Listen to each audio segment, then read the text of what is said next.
So this woman, she's losing her eyesight, and she'll do anything to get it back.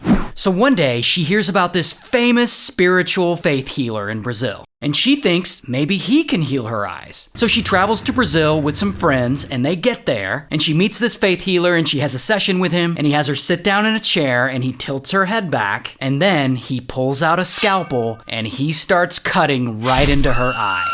Now the woman, let's call her mother-in-law, because she's my actual mother-in-law. But we'll get to her in a second. First, let's talk about the faith healer. So the faith healer, his name's John of God. And this dude claims that his God or whoever will heal people through him if he does his hocus pocus and touches them. Of course, he has no formal training in medicine. He's never been to med school. In fact, he dropped out of elementary school in the 2nd grade. But regardless, he considers himself a healer. And one day, he just decides to travel around Brazil and tell people, hey, look, I can heal you. And people fall for it. In fact, they're really into it. And over time, he slowly builds a following. And his following becomes so big that he eventually builds a spiritual healing center in the middle of this small town to accommodate all of his visitors. And there, John of God becomes known for performing what he calls psychic surgeries, which is exactly what it sounds like. He uses no anesthesia, no sterilization, and he does these medical techniques on people that just don't make any damn sense. Like he shoves surgical forceps up people's noses to heal them. Or he'll scrape the white of someone's eyeball with a scalpel in order to heal them. It's weird. Like someone will come in with back pain and he'll be like, let's scrape your eye with a scalpel, that'll heal you.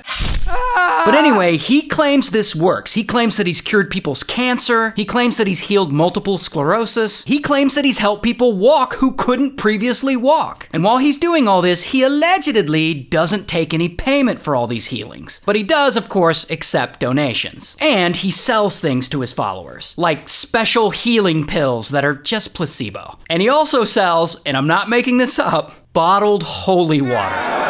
And so by doing all this, John is starting to get really popular in Brazil. In fact, he gets so popular that ABC notices and they do a 1-hour special on him. And they treat him not as if he's a con man, which he is, but they treat him as if he's actually healing people. And specifically on this special, they interview a woman named Lisa Melman. And Lisa Melman, on this show, she gets on camera and she loudly declares that she has breast cancer, but that she's going to quit all her chemo and all her traditional cancer treatment, and instead, she is only going to let John of God treat her. I don't know, I guess he's going to stick forceps up her nose, and that's going to cure her breast cancer. Oh, but it gets worse. A few years later, after the ABC special, someone very influential learns about John of God.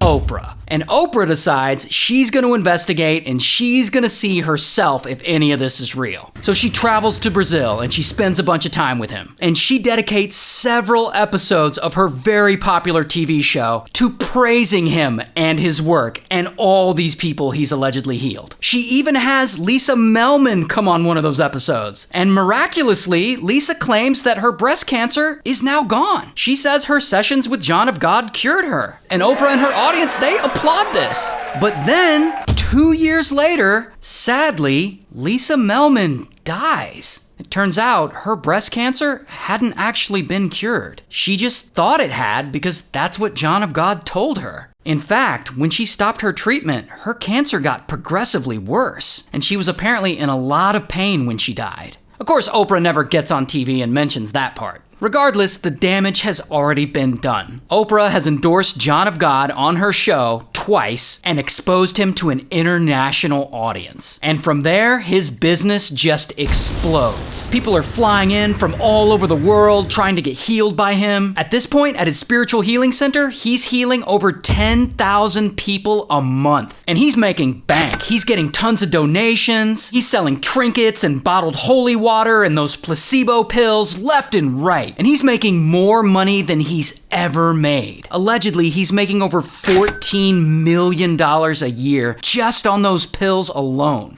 But then, in a weird twist, at some point, John of God gets diagnosed with stomach cancer himself. And so does he use his magical spiritual healing powers to heal his stomach cancer? No, of course not. He goes to a regular ass doctor, and he gets normal treatment, and he gets surgery in a normal hospital, and he does 5 months of chemo like anyone else who would have stomach cancer. And of course, he recovers in like a year. And then he initially denies to everyone that happened, because I guess him using traditional medicine is bad for his business. So anyway, my mother-in-law hears about this guy, and she wants to travel to Brazil to see him. See, my mother-in-law, she has an eye disorder called macular degeneration, and unfortunately, every year she loses more and more of her vision, and she's lost most of it at this point. And she feels like, hey, maybe this John of God guy can help bring her eyesight back. And she's not dumb, she's not gullible, she's just desperate for a cure. So she comes to me and my wife, and she tells us that she's going to Brazil. And me and my wife are like, oh, please don't. You know, we're worried about what could happen to you. And this guy is obviously a fraud and a turd for telling people he can heal them. But unfortunately, she doesn't listen to us. She'll do anything to fix her eyes. So she goes to Brazil and she meets him. And she has a session with him, and he sits her down in a chair and he tilts her head back or whatever. And he pulls out a scalpel and he does the thing where he scrapes the white of her eye with that scalpel. He then has her put a cover over that eye. And he tells her that in a few days,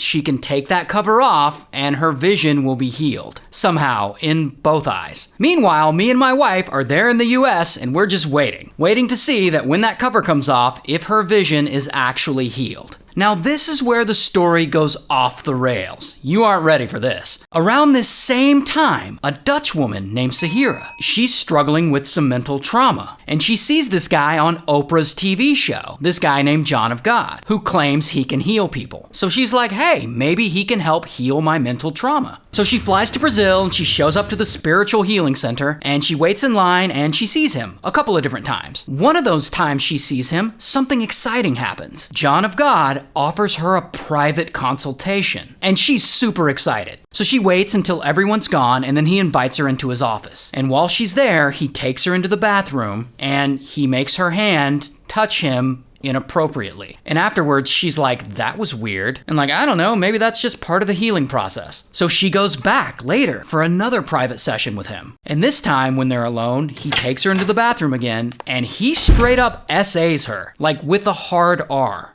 And here's the thing. The mental trauma that Sahira went to see him for was specifically sexual trauma. So she went to see him and told him about her sexual trauma, and his response was to essay her. And so poor Sahira doesn't know what to do. I mean, she feels violated and sick to her stomach. And she wants to tell someone, but at the same time, she believes this man is actually healing so many people. So she decides to not tell anyone. And she buries it deep down with all her other sexual trauma.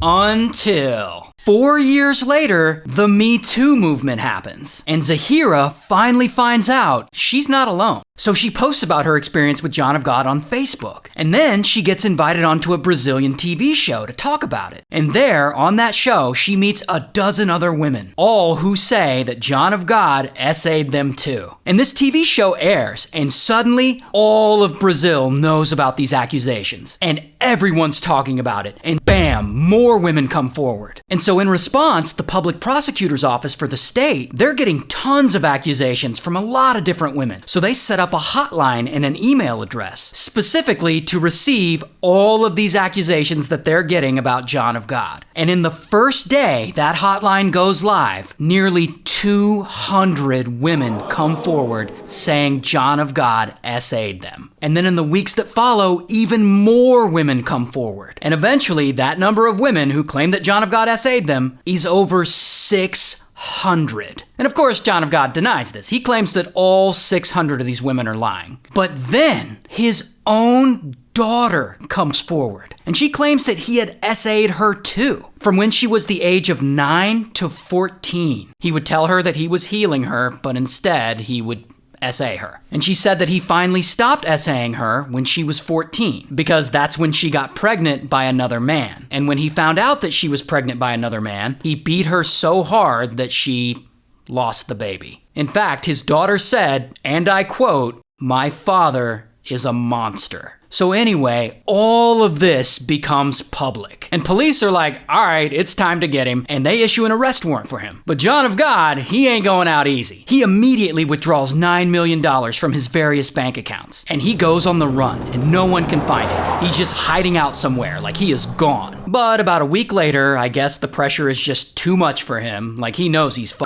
And he turns himself in, and they throw him in jail. Here's his mugshot. And eventually he goes to trial, he's found guilty, and he's sentenced to a grand total of 489 years in prison. Good for him. And okay, so at this point, I know what you're thinking. You're like, Ray, did he do anything horrible like that with your mother-in-law while she was there? First of all, let me just say, none of that SA stuff was public when she went to visit. So none of us knew what had been going on. And while she was there, lucky for her, she said she met him in a room full of people, there were no private sessions, so no, nothing inappropriate happened with her. But it's also worth noting that she eventually took her eye cover off. And so, did John of God end up healing her eyesight?